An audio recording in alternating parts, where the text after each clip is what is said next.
Dhamtari deluxe TV ने ठाना है शहर की हकीकत से जनता को रूबरू कराना है।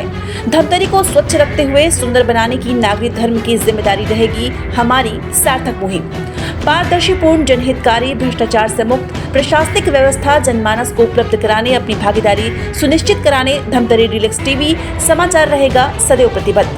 भ्रष्टाचारियों की, राज माफियाओं की साज वास्तविकता की प्रमाणित काज सुधीर गुप्ता के साथ धमतरी डीलक्स टीवी बनेगी बेधड़क, बुलंद, बेखौफ आवाज। विश्व हिंदू परिषद एवं बजरंग दल द्वारा कार्यकर्ताओं का सम्मान समारोह आयोजित किया गया, जिसमें दुर्गा वाहिनी और बजरंग दल के सभी कार्यकर्ताओं का सम्मान किया गया।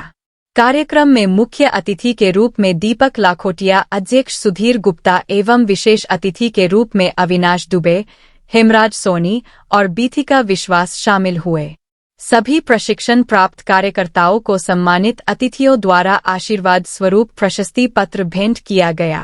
सुधीर गुप्ता द्वारा मजबूत संगठन के संचालन को समझाया गया। हेमराज सोनी ने सुबोध राठी के साथ अपने द्वारा किए हिंदुत्व कार्यों से उत्साहवर्धन किया गया। प्रांतीय अधिकारी मोहन साहू के मार्गदर्शन एवं रामचंद्र देवांगन के नेतृत्व एवं संदीप अग्रवाल के सफलतापूर्वक संचालन में यह कार्यक्रम संपन्न हुआ।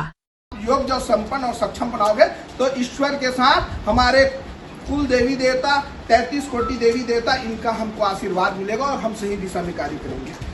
हे दुर्गा तू गौरी बन, तू काली बन। हे दुर्गा तू गौरी बन, तू काली बन। कभी न मुड़के वाली बन, कभी न मुड़के वाली बन। हे दुर्गा तू गौरी बन, तू काली बन। हे दुर्गा तू गौरी बन, तू काली बन। कभी न मुड़के वाली बन, कभी न मुड़के वाली बन। भारत माता की जय। जय श्री राम। हे दुर्गा तू गौरी बन, तू काली बन। हे दुर्गा तू गौरी बन, तू काली बन। कभी न मुड़के वाली बन, कभी न मुड़के वाली बन। भारत माता की जय। श्री राम। केस देखने को मिलेगा आपको। वहां अपन एक्टिव होकर ऐसे लड़कियों को अपन बचाएं जो उनके चंगुल में फंसते जा रहे हैं या फंसने जा रहे हैं। वाकई में आज बजरंग दल को देखने को, आज बजरंग दल का काम पिछले 35 साल के पत्रकारिता क्षेत्र में इतनी बड़ी टीम तैयार हुई है, वाकई में एक बहुत सराहनीय कार्य है। भाई दीपक ठाकुर जी, संदीप भाई, देवांगन जी, हम सब आप लोगों के आभारी हैं जो आज हिंदुत्व को बचाने के लिए, हिंदुत्व को बढ़ाने के लिए हम इतनी बड़ी टीम तैयार करके चल रहे हैं। मेरा एक बार मैं, भाई और हमारी सब बहनें सदैव आप लोगों के साथ हैं। धन्यवाद। जय हिंद। सीताराम सीताराम सीताराम सीताराम सीताराम सीताराम। तो मैं आप सब लोग से यही निवेदन करना चाहती हूँ, है ना। देखिए, सबसे बड़ा जड़ हमारा कौन है? हमारे माँ बाप। हम सब कौन है? उसकी तने। तो हमको मजबूत कहाँ से मिलती है? जड़ से, है कि नहीं। और ये जितने भी भैया सब बताए हैं, वो सब कहाँ से रोक लग सकता है? हम अपने माँ बाप के कहने के हिसाब से चलेंगे तो, है ना। सब तो अपने माँ बाप के हिसाब से ही चलते हैं। कोई माँ बाप नहीं चाहता कि मेरे बच्चे गलत रास्ते पर जाए। क्या आप लोग को पता है कि हमारी माँ बाप हम लोग के लिए कितना मेहनत और कितनी परिश्रम करते हैं? सबसे गरीब अगर कोई है संसार में तो वो माँ और बाप। उसके जितना संसार में कोई गरीब नहीं है, क्योंकि दिन रात मेहनत करके अपने बच्चों को पढ़ाने में, उसके सपने में, यहाँ तक से उसके ब्याह करके उसके घर बसाने में भी सर से लेके पाँव तक कर्जे से लग जाते हैं। और वो सपना को हम तोड़ के 2 सेकेंड मात्र आता है, उसके प्यार में हम चले जाते हैं। तब ये आज ये नौबत आई है। अगर हम सब ठान ले, चाहे बेटा हो चाहे बेटी हो, है ना, जो त्याग आज तुम लोग लड़की हो, एक दिन माँ बाप बनोगे, है, उस वक्त याद करोगे तो उस चीज का कोई मोल नहीं है।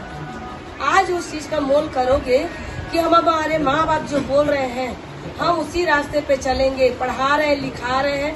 कोई माँ बाप नहीं चाह रहा कि मेरी बेटी किसी के साथ प्यार करके जाए। करनी चाहिए। महज हंगामा खड़ा करना मेरा मकसद नहीं है, वरन कोशिश है कि सूरत बदलनी चाहिए। हिंदुओं के द्वारा ही चला जाता है। वो कौन होते हैं? एक आलसी हिंदू, स्वार्थी हिंदू और लालची हिंदू। ये असली हिंदू कौन है? में कोई कांड हुआ, मेरे बाजू वाला व्यक्ति बोलता है इसके घर में तो हुआ, मेरा क्या? जब मेरा मतलब आएगा तब मैं देखूंगा। ऐसे हमारे घर में, हमारे जिले में, हमारे घर में, हमारे आजू बाजू सैकड़ों लोग हैं जो ये देखते भैया उसके आगे लड़की भाग गई, लव जिहाद की शिकार हुई, हमको कोई मतलब नहीं। दूसरा होता है स्वार्थी। ऐसे लोगों से हमको मतलब नहीं, हमको वो बनना नहीं, हमको वो बनाना नहीं है। और ऐसा कोई व्यक्ति है तो उनसे निवेदन है, बाहर रास्ता खुला है। दूसरा होता है स्वार्थी। वो कौन होते हैं? एक बहन है या एक भाई है, उसको किसी दूसरे विधर्मी द्वारा या किसी व्यक्ति द्वारा छड़ा जाता है, बोलते भाई तू मेरे साथ चल, खिलाओ। वो उसको ये समझ में आता है मेरा स्वार्थ सिद्ध हो रहा है, मेरे 150 मिल रहा है, या मेरे को मेरा अपना व्यक्तिगत स्वार्थ है, तो मैं क्या करता हूँ उसकी बात को वहां तक नहीं लेके जाता जहां तक उसको जाना चाहिए। तो ऐसे लोग भी यदि हैं तो हमें स्वीकार नहीं है समाज में। ऐसे किसी भी लोग को स्वीकार करना हमारी ना बाध्यता है ना हमको करना चाहिए।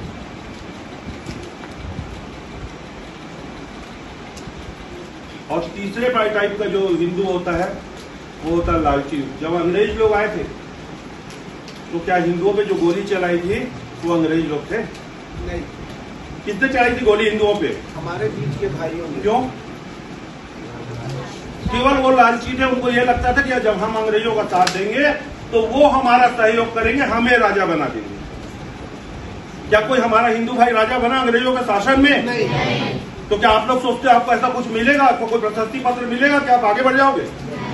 तो आप लोग ऐसे अगर 3 प्रकार के लोग हैं उनसे निवेदन आप बाहर चले जाएंगे।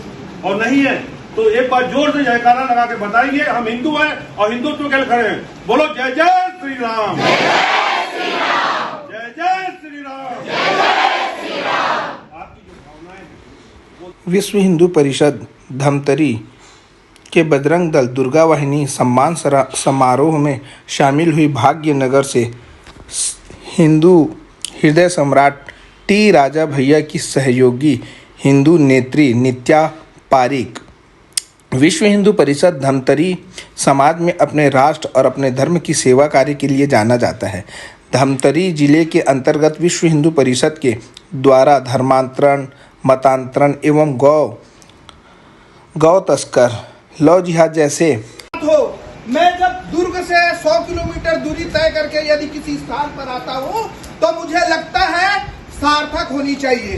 समय सबका कीमती है। मैं रामचरण भाई जी को सादर प्रणाम करता हूँ। इतना जबरदस्त आयोजन किया, महिलाओं को, लड़कियों को, बेटियों को, हमारे बजरंगियों को आज प्रशिक्षण की बहुत ज्यादा जरूरत है। वो चीज कर रहे हैं क्योंकि मैं 17 साल तक जिन्होंने हमारे भारत देश की सीमा पर कार्य किया, उसके बाद अपने सेवानिवृत्त रिटायरमेंट होने के बाद लगातार देश में काम कर रहे हैं।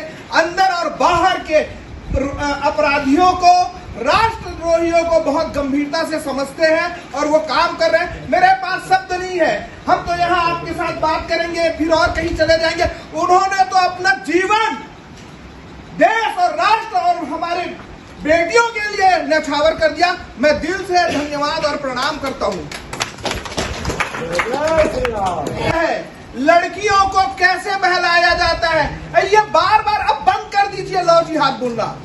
ये लव जिहाद ना, लव जिहाद नाम मत दीजिए, इसे दीजिए गर्भ जिहाद। जब हमारी जननी ही नहीं रहेगी तो हमारा क्या होगा? कौन हमारे वंशज को आगे बढ़ाएगा? तो वो दिमाग से काम कर रहे हैं। हमारे घर पर आते हैं और एकदम आप लोग नोट करना हो तो नोट कीजिए क्योंकि ये विषय गंभीर है। हम अपने घर पर किसी को प्रवेश नहीं देंगे। इनसे बचने के उपाय मैं पहले बता रहा हूँ आपको कि जब हमारे घर पर आते हैं, पेरेंट्स से जब हमारे भाई, परिवार, पिता जो काम में निकल जाते हैं और फिर घर पर आते हैं, ये हमारी कमजोरियां समझने के बाद हमको बोलते हैं कि तुम्हारी, आप जब भी बताओगे मेरा ये दुख है, ये तकलीफ है, ये पीड़ा है, उसको समझकर वो आपको अपनी इच्छाओं से उस तकलीफ को दूर करने के लिए कुछ समय तक के आपका साथ देंगे। बाद में जब उसके आप शामिल हो जाओगे तो उनको आपसे कोई मतलब नहीं होगा। मैं ऐसे ऐसे परिवार को जानता हूं जो लोग हिंदू थे, उनकी महिला को, उनकी पत्नी को जब वो धर्मांतरित किए, उसके बाद वो पत्नी अपने पति को दबाव डालती है कि आप इस समाज में नहीं आएंगे, धर्म परिवर्तन नहीं करेंगे तो मैं त्याग दूंगी। और महिलाओं को ही पहले टारगेट करने के लिए महिलाओं को भेजते हैं। और जब वो अपनी पीड़ा बताते हैं, मेरा पति ऐसा, मेरा भाई ऐसा, मेरा बाप ऐसा, तो उस नब्ज को पकड़ लेते हैं। फिर वो जानते हैं कि तुम, आपका इंटरेस्ट किसमें है, आपको क्या चीज पसंद है। लड़की है तो उसको क्या करेंगे, नया नया सूट देंगे। आपको पता है वो जो चूड़ी बेचने वाला जो आता है ना, उसकी तीसरी बीवी बनने के लिए तैयार हो गई लड़की। वो जब लड़की तीसरी बीवी बन, उसको अपने माँ पिताजी से इतना नफरत कि नहीं, मैं कुछ नहीं जानती, बस मुझे उसी से शादी करना है। ये क्या हो रहा है, हमारी लड़कियां तीसरी बीवी बनने के लिए तैयार हो रही है। और कौन सा प्यार है जो तीसरी बीवी फिर इसके छोड़ के फिर चौथी बीवी कर लेंगे। और ये षड्यंत्र, आप लोग द केरला स्टोरी कितने लोगों ने देखा है? सभी लोगों ने देखा। उसमें जो प्रोसेस बताया गया, अब उस पे आप ध्यान कीजिएगा। जब नर्स का काम, नर्सिंग सीखती है तो उसको डॉक्टर इंप्रेस करता है।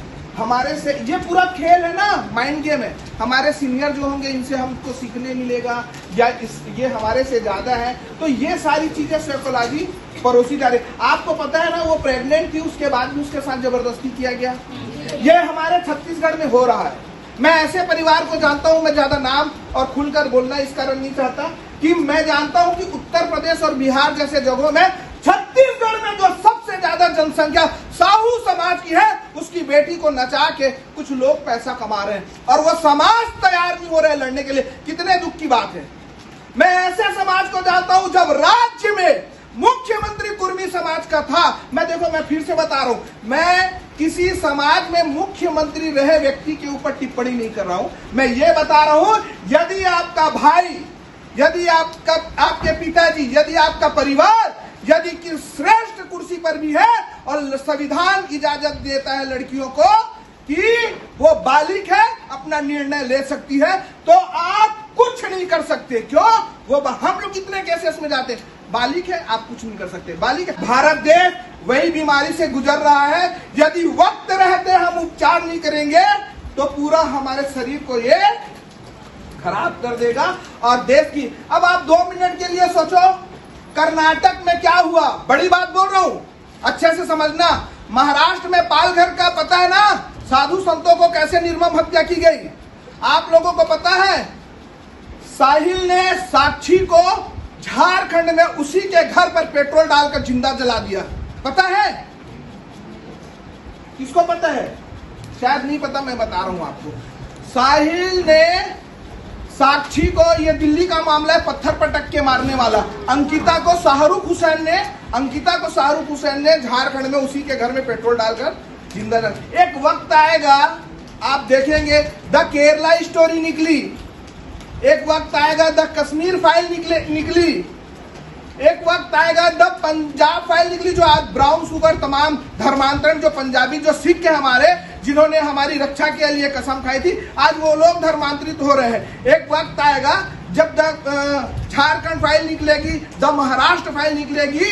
अब हम ये नहीं बता सकते, द भारत फाइल लिखी जाएगी तो हम तंबू में रहेंगे कि शरणार्थी की जिंदगी जिएंगे। क्योंकि भारत देश में जो शरणार्थी थे वो भूस्वामी हो गए, और जो भूस्वामी थे वो कुछ अलग अलग राज्यों में शरणार्थी की जिंदगी जी रहे हैं। इसके कारण, क्योंकि आप आयोग देखेंगे, मंदिर में पैसा चढ़ाओगे, वो पैसा घूम फिर के कहां जाता है सबको पता है। हम पुष्पेंदु श्रेष्ठ जी बार बार बोलते हैं, मंदिर में पैसा देना बंद करो, जाके लड्डू चढ़ा दो। और आपको पैसा देना है, आप संपन्न हैं, आप सक्षम हैं, आप योग्य हैं, अपने समाज में बैठक लो, और समाज में बैठक करने के बाद उन लोगों को दो, योजनाओं को बताओ, उनको आप, जब आप योग्य और संपन्न और सक्षम बनाओगे तो ईश्वर के साथ हमारे कुल देवी देवता, 33 कोटि देवी देवता, इनका हमको आशीर्वाद मिलेगा और हम सही दिशा में कार्य करेंगे। हे दुर्गा तू गौरी बन, तू काली बन, हे दुर्गा तू गौरी बन, तू काली बन, कभी न मुड़के वाली बन, कभी न मुड़के। रोजाना धमतरी जिले की छोटी बड़ी खबरें पाने के लिए धमतरी डीलक्स टीवी समाचार के साथ जुड़े रहें। हर खबर पहले पाने के लिए हमारे YouTube channel Dhamtari deluxe TV को सब्सक्राइब कर बेल आइकॉन जरूर दबाएं। इसके साथ ही साथ हम आपको रोजाना धमतरी जिले की छोटी बड़ी खबरों से आपको रूबरू कराते रहेंगे।